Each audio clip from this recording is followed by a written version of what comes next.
Halo, Assalamualaikum warahmatullahi wabarakatuh. Selamat sore. Nah, perkenalkan nama saya Wahyu Indasari. Saya pengampu mata kuliah Ekonomi Digital untuk mata kuliah Sistem Self-Face. Oke, sedikit ada pengantar perkuliahan kita. Nah, ini merupakan nilai-nilai dasar kampus Tamadun Unpad, di mana ciri-ciri tamadun itu sendiri adalah menjunjung tinggi nilai-nilai agama yang dijunjung tinggi, lalu mematuhi segala peraturan dan perundangan bersahaja dalam kehidupan masyarakat, memiliki pemikiran yang berkemajuan, melestarikan bentuk-bentuk kesenian, bangunan yang berkarakter tinggi dan mampu bergaul dengan masyarakat universal.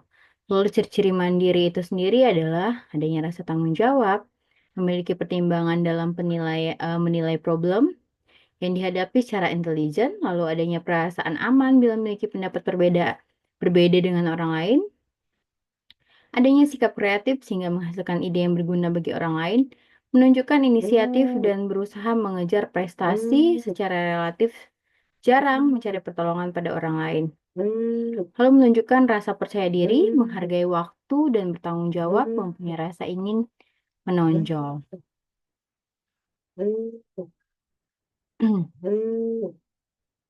Lalu ada visi misi universitas, di mana visi dari universitas itu sendiri adalah menjadi perguruan tinggi swasta yang terkemuka berbasis religius dalam mengembangkan iptek yang bermanfaat bagi kemaslahatan umat. Lalu misinya adalah melaksanakan pengabdian sesuai dengan piagam Pancabudi, mengabdi kepada Tuhan Yang Maha Esa, nusa, negara, bangsa, dan dunia. Lalu mengembangkan iptek berdasarkan Al-Quran dan Hadis, melaksanakan pendidikan penelitian dan pengabdian untuk bangsa dan negara, lalu mendorong fungsi kekhalifaan dalam mewujudkan kebahagiaan kehidupan manusia yang berdimensi dunia dan akhirat.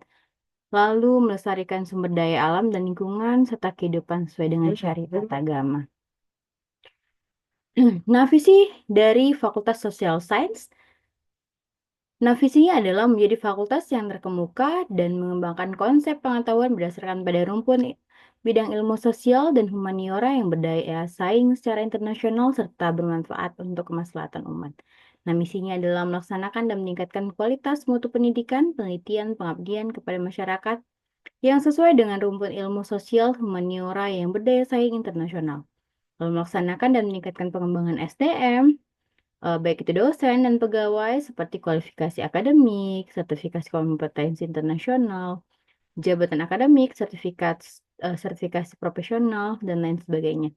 Lalu melaksanakan dan meningkatkan jumlah sarana dan prasarana sarana sesuai dengan kebutuhan bidang rumpun ilmu sosial dan humaniora yang berstandar internasional. Dan melaksanakan dan meningkatkan kerjasama secara nasional dan internasional sesuai dengan kebutuhan rumpun ilmu bidang sosial dan humaniora. Nah, lalu ada visi misi ekonomi pembangunan itu sendiri adalah menghasilkan lulusan yang unggul dan ahli di bidang ilmu ekonomi pada tingkat nasional dan internasional untuk kemaslahatan umat pada tahun 2028. Nah, visinya itu adalah menyelenggarakan pendidikan dan pembelajaran yang berkualitas untuk menghasilkan lulusan yang mampu berkompetensi secara global, yang berorientasi dalam pembentukan karakter mulia, menyelenggarakan penelitian pengabdian pada masyarakat yang merujuk pada pemanfaatan ilmu ekonomi, sains, dan teknologi dalam meningkatkan kualitas hidup dan kemanusiaan. Lalu menyelenggarakan tata kelola program studi yang baik dan bersih serta berwawasan lingkungan publik dan mampu menghadirkan kehidupan akademik yang penuh dengan nilai-nilai tamadun mandiri dengan mendayagunakan sumber daya yang ada secara optimal dan berkelanjutan. Nah, selain daripada itu, Prodi Ekonomi Pembangunan itu punya profil lulusan. Nah, ada 3 profil lulusan kita sesuai dengan konsentrasi ekonomi pembangunan itu sendiri. Pertama itu yang berkaitan dengan perencana keuangan, di mana lulusan ahli dalam financial planning dengan metode dan strategi untuk merencanakan pembangunan ekonomi yang berkelanjutan. Lalu analisis kebijakan publik, di mana lulusan ahli dalam melaksanakan kajian atau permasalahan kebijakan dan alternatif kebijakan relevan. Lalu ada analisis pembiayaan syariah, lulusan ahli dalam menganalisis prosedur dan pembiayaan berbasis syariah, di mana ini sesuai dengan konsentrasi kita tadi, seperti yang saya bilang, kita ada 3 konsentrasi dalam prodi ekonomi pembangunan, yaitu ekonomi moneter dan perbankan, lalu ada ekonomi publik dan SDA, juga ekonomi syariah. Nah, tujuan dari pembelajaran umum mata kuliah ekonomi digital itu adalah agar mahasiswa tadi mampu memahami konsep, prinsip, dan penerapan ekonomi digital, serta dampaknya terhadap dunia bisnis, masyarakat, dan pembangunan ekonomi. Mahasiswa diharapkan mampu menganalisis tren, tantangan, dan peluang dalam ekonomi digital, serta menerapkan solusi berbasis teknologi digital di berbagai sektor.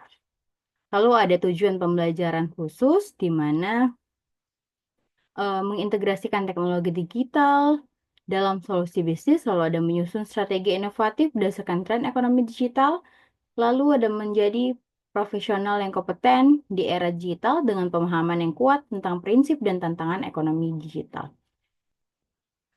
Nah, lalu ada evaluasi dan penilaian saya dalam mata kuliah ekonomi digital ini khususnya untuk mahasiswa. Nah, ini berkaitan dengan tugas individual, di mana itu ada 20%, presentasi kelompok itu ada 15%, studi kasus ada 15%, UTS itu ada 20%, dan ujian akhir semester itu ada 30%. Nah, ini referensi utama yang saya pakai untuk mata kuliah ekonomi digital. Nanti boleh kamu searching atau lihat di dalam eh, Google. Nah, sedikit pengantar tentang ekonomi digital.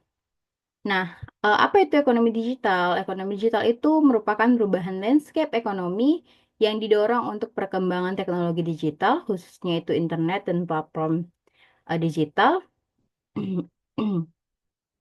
yang mencakup seluruh aktivitas ekonomi yang terjadi di dunia maya, mulai dari transaksi jual beli barang dan jasa, eh, produk produksi konten digital, hingga konsumsi informasi dan hiburan. Ekonomi digital telah menciptakan peluang baru bagi individu, bisnis, dan pemerintah, namun juga menghadirkan tantangan yang perlu diatasi. Nah, definisi dan sejarah ekonomi digital. Jadi, awal mulanya itu ekonomi digital muncul di akhir abad ke-20, didorong oleh perkembangan teknologi informasi dan komunikasi atau TIK. Lalu ada pertumbuhan pesat pada tahun 2000-an. Ekonomi digital ini mengalami pertumbuhan yang sangat cepat dengan munculnya e-commerce, media sosial, dan platform digital lainnya. Nah, semua itu udah kita gunakan seperti Shopee, TikTok, ya kan? Lazada, nah banyak lagi e-commerce lainnya.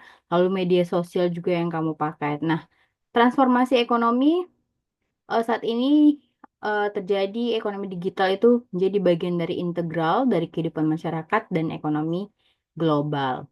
Nah, bagaimana karakteristik ekonomi digital itu sendiri? Pertama itu digitalisasi, lalu ada ya data, konektivitas, dan inovasi.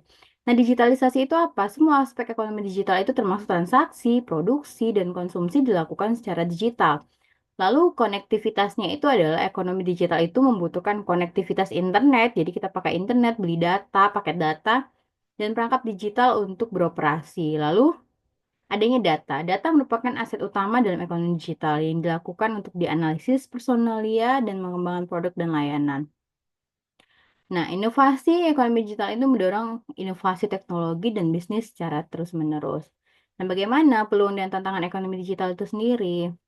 Nah, peluangnya ekonomi digital itu membuka peluang baru untuk pertumbuhan ekonomi dan menciptakan lapangan kerja baru dan meningkatkan akses terhadap produk dan layanan. Lalu bagaimana tantangannya? Tantangan dari ekonomi digital ini sendiri meliputi kesenjangan digital, keamanan cyber, dan regulasi. Nah, lalu transformasi bisnis di era digital. Nah, adanya e-commerce, adanya digital marketing, data analitis, lalu bagaimana perusahaan itu secara ini kalau dari e-commerce-nya. Nah, perusahaan tradisional itu beralih ke platform e-commerce untuk menjual produk dan layanan secara online. Jadi banyak memang para UMKM itu atau para usaha-usaha kecil menengah yang memiliki usahanya, mereka tuh tidak hanya misalnya membuka toko secara eh, di pasar saja seperti tidak, tapi ketika mereka pun sudah membuka toko di pasar, nah mereka juga membuka lapak baru itu di Shopee, di Lazada dan lain-lain. Itu adalah beralihnya ke platform e-commerce, lalu digital marketing. Nah, bisnis ini mengadopsi strategi pemasaran digital untuk menjangkau pelanggan secara efektif. Lalu data analitik, perusahaan itu memanfaatkan data untuk memahami perilaku pelanggan dan mengoptimalkan strategi bisnis. Nah, lalu ada teknologi pendukung ekonomi digital. Pertama itu adalah cloud computing, lalu ada AI, lalu ada blockchain, Internet of Things, IoT. Nah, cloud computing itu apa? Nah, itu penyimpanan dan pemrosesan data di server online yang memungkinkan akses mudah dan fleksibilitas. Lalu AI-nya itu apa? Teknologi yang memungkinkan komputer melakukan tugas yang biasanya dilakukan oleh manusia seperti pengambilan keputusan dan analisis data. Lalu ada blockchain. Nah, teknologi yang mencatat tentang transaksi secara terdesentralisasi, aman, dan transparan. Lalu ada Internet of Things atau IoT. Nah, di mana jaringan perangkat yang terhubung ke internet itu memungkinkan pengumpulan data dan kontrol jarak jauh. Nah, lalu ada industri dan profesi dalam ekonomi digital, di mana e-commerce itu adalah platform online-nya untuk penjual produk dan layanan. Lalu ada media sosial, itu adalah platformnya untuk interaksi dan berbagi informasi. Lalu ada digital marketing, itu strategi pemasaran online-nya untuk menjangkau pelanggan. Lalu ada cyber security, di mana perlindungan data dan sistem digital yang aman dari ancaman cyber.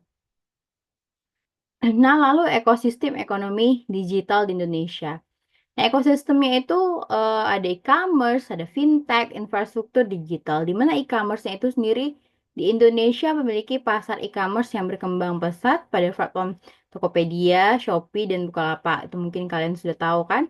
Lalu ada fintech, di mana industri fintech di Indonesia itu berkembang juga pesat menawarkan layanan keuangan digital seperti pembayaran online, peer-to-peer lending, dan investasi.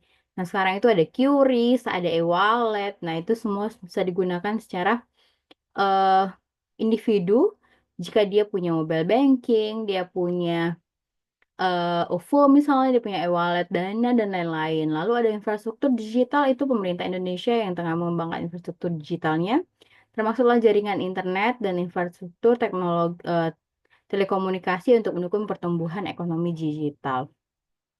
Nah, kebijakan dan regulasi ekonomi digital itu sendiri adalah bagaimana pemerintah tadi di Indonesia yang telah mengeluarkan berbagai kebijakan dan regulasi untuk mendorong pertumbuhan ekonomi digital. Nah, lembaga regulasinya itu lembaga regulasi seperti Badan Ekonomi Kreatif, Pabekraf, dan Kementerian Komunikasi dan Informatika atau Kominfo berperan penting dalam mengatur dan mengawasi industri digital.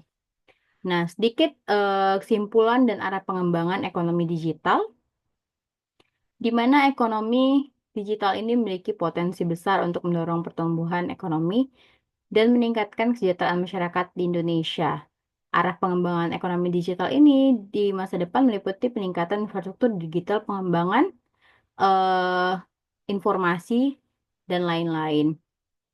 Oke, jadi ini saja pengantar dari mata kuliah ekonomi digital. Nah, lebih dan kurang saya mohon maaf.